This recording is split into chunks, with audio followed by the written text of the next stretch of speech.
Hello everyone, Acharya Shri Mahapragya institute of excellence के online platform पे आपका स्वागत है। हमारी बीएससी बीएड फोर्थ ईयर की स्पेक्ट्रोस्कोपी की क्लास चल रही थी, जिसमें हमने पिछली क्लास में देखा था, हमने कुछ एग्जाम्पल को सोल्व करना सिखाया था, जिसमें हमने केमिकल शिफ्ट के बेस पे उसकी वैल्यू की स्पेक्ट्रम में डेल्टा की हमने वैल्यू रखी, यहाँ पे केमिकल शिफ्ट की वैल्यू रख के यहाँ पे स्पेक्ट्रम हमने बताया था। उसके कुछ एग्जांपल हमने पिछली क्लास में डिस्कस किए थे और आज हम कुछ और एग्जांपल डिस्कस करने जा रहे हैं, जिसमें हमारे पास ये एग्जांपल है 112 ट्राइब्रोमो एथेन के बारे में हम स्टडी करेंगे। अब यहाँ देखिए आप, इसमें कितने टाइप ऑफ प्रोटॉन है, 1 ए और ये बी टाइप, दो प्रकार के हमारे पास प्रोटॉन है, दो टाइप के प्रोटॉन है। तो आपके देखो कि ए प्रकार के प्रोटॉन की स्प्लिटिंग कैसे होगी। ए प्रकार की प्रोटॉन की स्प्लिटिंग होगी कि इसके पास में कितने हाइड्रोजन इसके पास में जो कार्बन है उसके पास कितने हाइड्रोजन प्रेजेंट है, ये 2 + 1 = 3 हाइड्रोजन प्रेजेंट। ट्रिपलेट प्राप्त होगा अपने पास, यहाँ पे ये अपने पास ट्रिपलेट प्राप्त हो गया। अब देखिए बी हमारे पास ये है CH2Br, ये देखिए CH2 है, इसके पास में जो है कितने हाइड्रोजन स्थित है, एक ही है, तो 1 + 1 = 2, यानी अपने पास डबलेट प्राप्त हो जाएगा, डबलेट प्राप्त हो गया। ट्रिपलेट और डबलेट, अब हमको ये कहाँ अरेंज करना है, तो आप ये देखिए कि जो ब्रोमीन ग्रुप जुड़े हुए हैं, मतलब ये ज़्यादा डीशिल्डिंग करेंगे, इससे सारे इलेक्ट्रॉन विड्रॉइंग ग्रुप है तो डीशिल्डिंग हो जाएगी सबकी। लेकिन किसकी ज़्यादा डीशिल्डिंग होगी, तो जिसके साथ में 2 ब्रोमीन ग्रुप जुड़े हुए हैं तो उनकी डीशिल्डिंग होगी। तो आपको पता है कि जब ब्रोमीन ग्रुप जुड़ा होता है तो उसकी वैल्यू कहाँ आती है, 3.4 से 3.6 तक आती है। लेकिन यहाँ पे जो ये जो ब्रोमीन है ग्रुप 2 पावर वाले ग्रुप जुड़े हुए हैं तो इसको ज़्यादा ही डीशिल्डिंग कर देंगे और इसकी जो वैल्यू है एक के कारण जो ट्रिपलेट प्राप्त होगा वो अपने को 5.8 पे प्राप्त होगा। ये 1 2 3 4 5 ये अपने को 5.8 पे प्राप्त होगा, यानी अपने को यहाँ पे क्या बनाना है, ट्रिपलेट यहाँ बनाना है। ये प्राप्त हो रहा है 5.8 पे। अब आप देखिए इसकी तुलना में ये थोड़ा कम डीशिल्डेड हो रहा है, तो इसकी तुलना में इसकी वैल्यू कुछ ना कुछ कम आनी चाहिए, तो इसकी वैल्यू अपने को 4.2 पे प्राप्त हो जाएगी। इसकी वैल्यू 4.2 पे हमको डबलेट प्राप्त हो जाएगा, इसका हमको डबलेट प्राप्त हो जाएगा। ये एग्जाम्पल हमने डिस्कस कर लिया था और इसकी डेल्टा की वैल्यू हमने निकाल दी थी इसके बेस पे कि इसका केमिकल शिफ्ट कितना होगा, इसकी डेल्टा की वैल्यू कितनी होगी। अब हम नेक्स्ट एग्जाम्पल लेते हैं जो मैंने आपको पहले सोल्व नहीं कराया, बिल्कुल न्यू एग्जाम्पल ले रहे हैं। हालांकि मैंने आपको ये इसके लिए सिग्नल्स काउंट करने के लिए कहा था, लेकिन इसके लिए स्पेक्ट्रम हम आज बनाएंगे। अब ये आपके पास है, ये बेंजीन है, बेंजीन के ऊपर अगर अपन CH3 ग्रुप लगा देते हैं ये बन जाता है टोलुइन। टोलुइन है हमारे पास, टोलुइन में हम क्या करते हैं, काउंट करते हैं पहले सिग्नल्स कितने होते हैं। देखिए आप यहाँ पे भी अच्छे, यहाँ पे भी अच्छे, यहाँ पे भी अच्छे, यहाँ पे भी अच्छे और यहाँ पे भी अच्छे, और ये अपना पूरा डबल बॉन्ड वाला, सॉरी इसको ऐसे ही बना देते हैं, ये अपने पास टोलुइन है।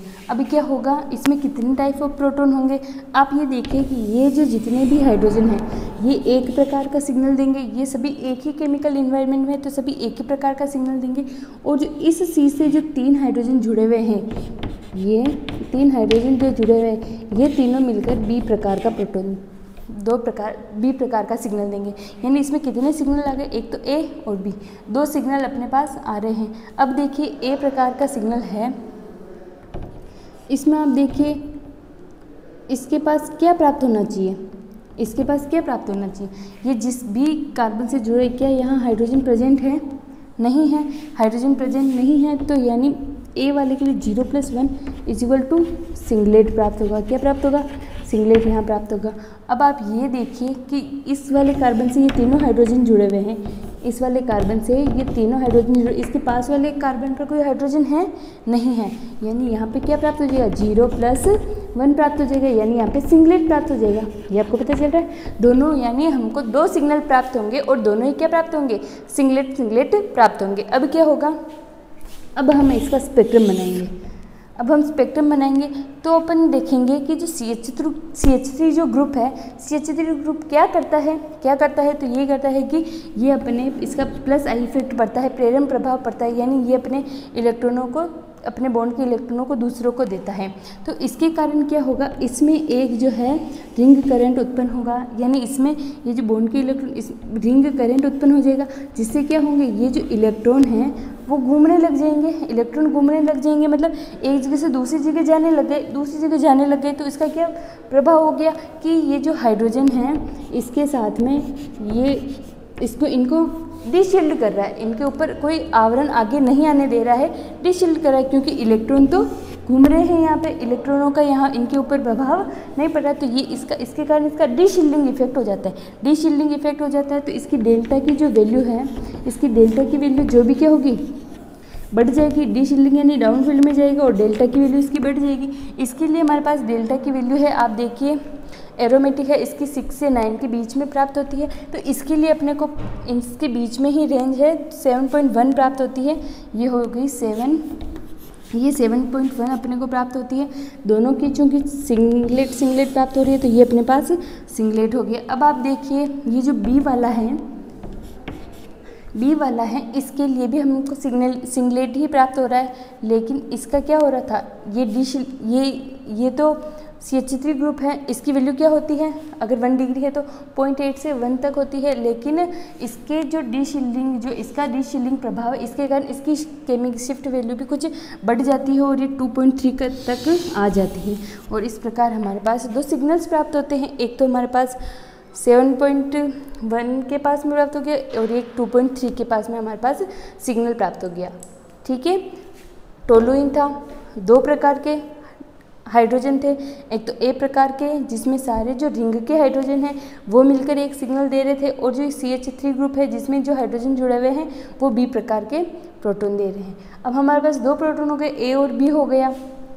ए के लिए हमने यहाँ देखा कि इसके पास में कुछ भी नहीं है, तो हमने इसका सिंगलेट प्राप्त कर लिया। बी के लिए भी हमने देखा, इसके लिए भी सिंगलेट प्राप्त हो गया। जब हमने इसका स्पेक्ट्रा बनाया तो हमने देखा कि इसमें रिंग करंट उत्पन्न हो रहा है, जिससे इलेक्ट्रॉन की डीशील्डिंग, इसकी प्रोटॉन की डीशील्डिंग हो रही है, तो ये डाउन फील्ड में चला गया। तो इसके लिए 7.1 इसकी वैल्यू आ गई।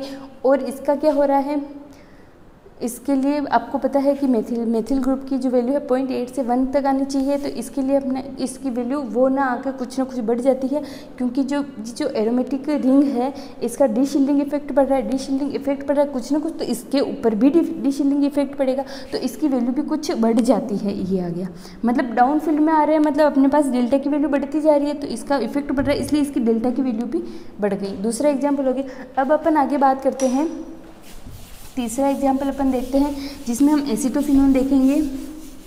ये हमारा हो गया एसीटोफिनोन।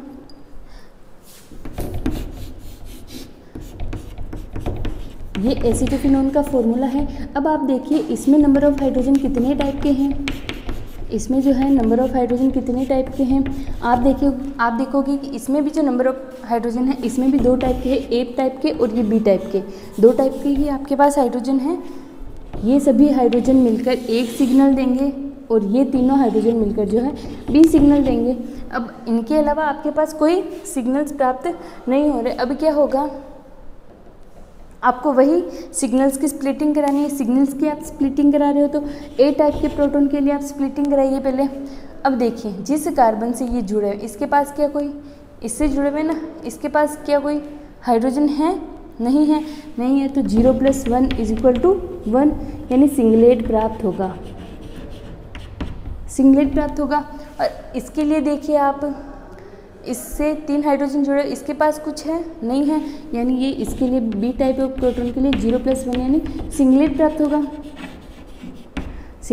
होगा। अब हम क्या करेंगे, इसका एक स्पेक्ट्रा बनाएंगे। 0 1 2 3 4 5। आपको पता है CH3 की वैल्यू आपको पता है 0.8 से 10 तक होती है, लेकिन इसकी वैल्यू क्या प्राप्त होती है, 2 ppm के लगभग प्राप्त होती है। यहाँ पे 2 ppm के लगभग, इसका भी वही टोलुइन के जैसे ही इसमें भी इसका डीशील्डिंग हो जाएगा। इसमें जो इलेक्ट्रॉन है इसका, ये यहाँ पे कुछ अलग रीजन है, ये देखिए आप, ये जो इलेक्ट्रॉन है ये यहाँ खींच रहे हैं, ये कुछ खींच रहे हैं, इसका इफेक्ट इसके ऊपर पड़ेगा जिससे इसकी भी डिशिलिंग हो जाएगी और ये 2 ppm पे अपना पीक देगी। अब क्या होता है, हमने बेंजीन में तो ऐसे देख लिया था, लेकिन इसमें क्या होगा, आपके पास C double bond O group जुड़ा हुआ है, C double bond O group जुड़ा हुआ है, तो ये क्या करेगा, बॉन्ड के इलेक्ट्रॉनों को अपनी तरफ खींचेगा, जिससे क्या होगा, बेंजीन इसमें रिंग में क्या होगा, अनुनाद उत्पन्न होगा, रेजोनेंस होगा। रेजोनेंस आने के कारण देखो यहाँ पे अगर ये बॉन्ड के इलेक्ट्रॉन यहाँ जाएंगे तो यहाँ पे प्लस चार्ज आ जाएगा। जैसे ही प्लस चार्ज आएगा तो ये बॉन्ड क्या करेगा, अपने जो बॉन्ड की इलेक्ट्रॉन है इसको देगा, जैसे ही यहाँ देगा तो यहाँ प्लस चार्ज आ जाएगा। जैसे यहाँ प्लस चार्ज आएगा तो ये क्या, इसका रेजोनेटिक स्ट्रक्चर अपने को बनानी है इसकी, इसमें रेजोनेंस उत्पन्न हो जाएगा। जैसे ही देखो यहाँ पे हमने बॉन्ड बना दिया था, यहाँ पे हमारे पास डबल बॉन्ड आ जाएगा। मैं थर्ड वाली स्टेप चलो मैं आपको पूरा करके दिखा देती हूँ कैसे इसमें रेजोनेंस उत्पन्न होगा। देखो ये आपके पास एसिटोफिनॉन है, C double bond O CH3, ये अपने आपके पास है। अभी क्या होगा, जैसे ही इसका माइनस M इफेक्ट पड़ेगा तो ये जैसे ही डबल बॉन्ड के इलेक्ट्रॉनों को अपनी तरफ लेगा तो ये डबल बॉन्ड वाला क्या करेगा, ये यहाँ अपने इलेक्ट्रॉनों को शिफ्ट कर देगा। जैसे शिफ्ट करा, जैसे ही यहाँ पे शिफ्ट करा, ये डबल बॉन्ड आ गया, ये C, ये O नेगेटिव यहाँ पे आ गया, O नेगेटिव आ गया और यहाँ पे CH3 आ गया और यहाँ पे आपके पास क्या आ जाएगा, प्लस आ जाएगा और ये बॉन्ड एज इट इज हो जाएंगे। अब इसके नेक्स्ट स्टेप में अपन क्या करेंगे, ये डबल बॉन्ड के जो इलेक्ट्रॉन है ये यहाँ शिफ्ट होंगे, यहाँ जैसे ही यहाँ शिफ्ट होंगे ये तो यहाँ पे ये डबल बॉन्ड आ जाएगा और यहाँ पे क्या हो जाएगा, यहाँ पे इलेक्ट्रॉनों की कमी हो गई तो यहाँ पे प्लस आ गया और ये वापस सेम स्ट्रक्चर आपको बना देंगे। ये आपके बन गया। अब नेक्स्ट स्टेप में क्या होगा, ये वाला जो बॉन्ड है ये यहाँ आएगा और ये वाला वापस यहाँ आ जाएगा, यानी सॉरी इस स्टेप में नहीं आएगा, ये यहाँ आ जाएगा, ये आपके पास ये आ गया, यहाँ पे प्लस आ गया। लेकिन अब आप देख रहे हो कि जो है ऑर्थो, मेटा और पेरा, ऑर्थो और मेटा और पेरा जो पोजीशन है वहाँ पे कुछ प्लस साइन डेवलप हो रहा है, जिससे क्या होता है, इलेक्ट्रॉन की है जो डी शील्डिंग ज़्यादा हो जाती है, इलेक्ट्रॉन की डी शील्डिंग ज़्यादा हो जाती है, मतलब ये जो हाइड्रोजन है आपस में पेयर कर लेते हैं। डी शील्डिंग तो हो ही रही है, इसके साथ में क्या होगा, इसके जो हाइड्रोजन है वो आपस में पेयर करने लग जाते हैं। ऑर्थो, मेटा और पेरा की पोजीशन ही ऐसी बनती है कि इनके जो हाइड्रोजन होते हैं वो आपस में पेयरिंग कर लेते हैं, आपस में पेयरिंग कर लेते हैं। तो सिंगलेट के स्थान पर अपने को क्या प्राप्त होता है, सिंगलेट के स्थान पर अपने को कुछ मल्टीप्लेट प्राप्त होता है। फिक्स नहीं है कि क्या मल्टीप्लेट प्राप्त होगा, यानी बहुत सारे सिग्नल मिलते हैं, मल्टीप्लेट अपने को प्राप्त होता है। मल्टीप्लेट क्यों प्राप्त हो रहा है, क्योंकि इसमें माइनस M इफेक्ट के कारण इलेक्ट्रॉन जो विड्रॉ बाहर की तरफ इलेक्ट्रॉन जाके हमारे पास रेजोनेंस उत्पन्न हो रहा है, रेजोनेंस उत्पन्न हो रहा है, तो इससे ऑर्थो, मेटा और पेरा पोजीशन पे प्लस चार्ज आ रहा है, जिससे क्या हो रहा है कि जो हाइड्रोजन है आपस में पार्शली कपलिंग कर रहे हैं। कपलिंग करने से इनकी जो सिग्नल्स है उनकी स्प्लिटिंग हो रही है। सिग्नल्स की जब स्प्लिटिंग हो रही है तो हमें मल्टीप्लेट प्राप्त हो रहा है। जब हम इसका NMR स्पेक्ट्रा बनाते हैं, इसकी डी शील्डिंग तो हो ही रही है, इसके साथ में इसका एक मल्टीप्लेट भी प्राप्त हो रहा है। देखो इसका हमारे पास 2 ppm पे प्राप्त हुआ था, ये इसका TMS का सिग्नल है, TMS 2 पे हमारे पास सिंगलेट प्राप्त हुआ था, लेकिन इसकी जो वैल्यू है 7 से 8 के बीच में आती है। 7 से 8 के बीच में हमारे पास क्या प्राप्त होता है, 7 से 8 के बीच में हमारे पास एक ये मल्टीप्लेट प्राप्त होता है, ये मल्टीप्लेट ऐसे प्राप्त होता है। ठीक है ना, ये आपको समझ में आ गया। इसमें टाइप ऑफ प्रोटॉन कैसे हमने निकाले, इस प्रकार हम केमिकल शिफ्ट के बेस पे हम स्पेक्ट्रा इजीली बना सकते हैं कि अगर हमारे पास कोई केमिकल शिफ्ट की वैल्यू 1.2 आ रही है, 1.2 आ रही है या फिर 1.1 आ रही है या फिर 0.8 आ रही है, तो आप इस बेस पे आप क्या कह सकते हो, इस बेस पे आप कह सकते हो कि यहाँ पर जरूर कोई ना कोई मेथिल ग्रुप है। 1.2 या 1.3 ऐसे कुछ आ रही है तो आप कह सकते हो कि यहाँ पे कोई ना कोई CH2 ग्रुप है, इसीलिए ये वैल्यू आ रही है। आगे हम देखेंगे कि किस प्रकार ये वैल्यू हमको सिग्नल्स को फॉर्मूला निकालने में काम आएगी। ये जो वैल्यू है किस प्रकार फॉर्मूला निकालने में काम आएगी, ये हम आगे देखेंगे। अब देखो मैं आपको 2-4 एग्जाम्पल और सोल्व करवाती हूँ जिसमें आपको नंबर ऑफ प्रोटॉन काउंट करना बताती हूँ मैं। जैसे अपने पास नियोपेंटिल बेंजीन है, देखो